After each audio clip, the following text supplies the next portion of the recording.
Ford Raptor Ranger 3-inch leveling lift on the front. These are the tools you'll need or something similar. Breaker bars, there's another breaker bar. All right, first thing, take off the tire. Here we go. All right, tire's off. And pull these two bolts down here. Pull the sway bar off, loose. That's all you gotta do is pull the bolts out. Leave everything else hooked up. I'll do that and I'll get back. All right, the stud and the bolts out. 18 millimeter on those. Now we're gonna pull this 10 millimeter. It's a bracket for the brake line and the speed sensor. Also, you gotta pull this. It's an 8 millimeter speed sensor bolt out. That's what I'm gonna do next. All right, the next thing to do is pull this tie rod nut off. It's 21 millimeter, and once I pull that off, then you gotta get the tie rod loose, which tie rod's in there pretty good. I put something on the bottom and beat it loose. Try not to damage it. All right, next thing, got that loose, that tie rod. Just popped it loose. I use a rivet gun, but you just gotta get it out. Next is the shock tower. Take the top nuts off. 15 millimeter ratcheting socket. Just break them loose. Take the 3 bolts out, and I'll get back with you after that. All right, all 3 bolts are off up here. Nothing that doesn't move. Next, I'm going to pull the bottom bolt out. It's right here. It's 27 millimeter. If you just hold the other side with your hand, it's captured. It won't rotate. See if you can see that. It's captured in there. So just break that loose, take that out. That's next. This particular bolt on that bottom of that shock is pretty tight. I got like a 6-foot breaker bar, and it's breaking it loose. Once I get it loose, I'll run it off with the ratchet. All right, next step is we're gonna pull the axle nut off so that it'll push out and give you more room to drop down. Got that bolt. It's the nut's off, it's loose in there, but that's this is the nut that's on the back side. So it's just captured in there. All right, we'll take this off and get back with you. All right, this bolt's pretty much all the way off. It's got a little bit left. It's a 35 millimeter, and it's tight all the way off. Something on the threads to keep it from backing off. Makes it really tight. Next, we're going to pull off this upper control arm.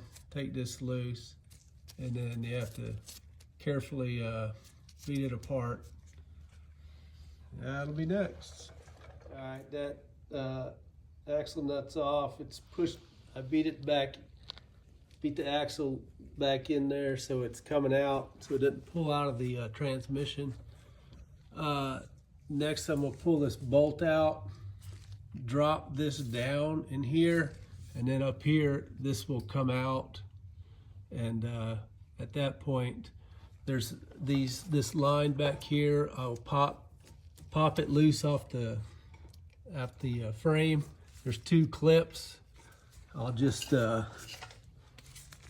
pop the clips out. And so that it's not pulling on the shock has a wire going into it, so it's not pulling on that back there.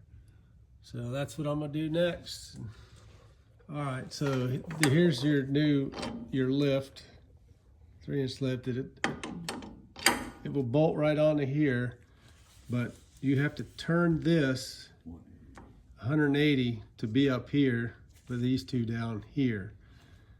In order to do that, I had to put spring compressors on, loosen the tension on the spring in order to get this plate to spin.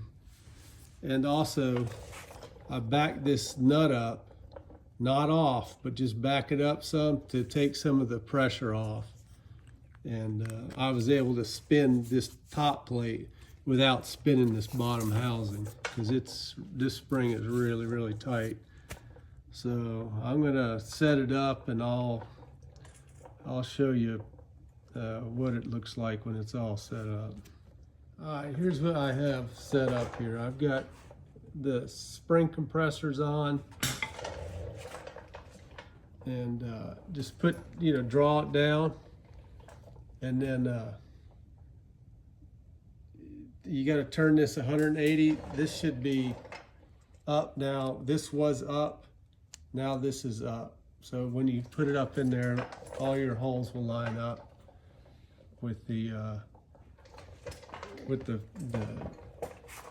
coil strut housing up there. The other thing is, when I did the turning, I stick the bolt back through it to keep this in place, keep it from wanting to twist, because it'll just want to twist when you're trying to turn this thing. You just stick it in there by hand. I'll pull it back out to stick this back up in there. It's better to have a couple people trying to stick this back up in there, because it's pretty heavy, and you got to push down and pick and lift the strut up at the same time. You got to pry down. So definitely easier with two people. Thanks. All right, got it back up in there. Got the new bolt on with Loctite. In order to get it up in there, you got to push down here on the control arm and bring this down in through here without the bolt in it, without a jack under it. Once you get it started up in there, once you get that started up into the housing, I put a jack under it to hold the weight up, so you don't have to try to hold the weight up and get it all lined up.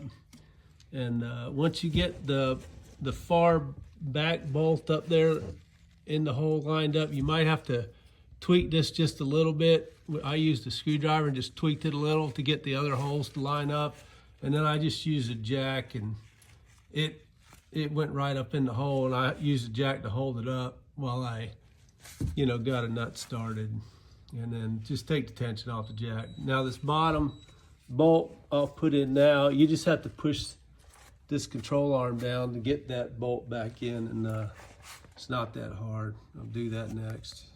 All right, I got everything put back together. Put this control arm on, run that down. I have to, I jacked this up and then push this control arm down in order to get this bolt started, then ran it up. Then underneath here, while the jack's still underneath, just hook back up this control arm or sway bar, and then hook up your bracket and then your 8mm for your speed sensor. Don't forget to put those two clips back in back there, pretty easy. But that's it, that's the whole job. It takes probably, I'd say give it an hour and a half, 2 hours if you know what you're doing. First one we did took longer because we weren't exactly sure how to rotate, but this one went a lot quicker. Probably did it again, it'd probably go a lot quicker. So yeah, it's not terrible, it's doable, and definitely need all the tools. All right, hope this helps out. Best of luck. All right, final assembly. It's all back together. Ranger Raptor 2024. 3-inch lift in the front. Did not put the back one in yet, but it looks pretty darn level. No more low front end.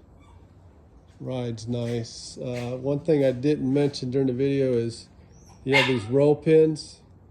They're in the they're attached to the shock when you pull it down for alignment. You'll have to remove these to put the lift bracket on.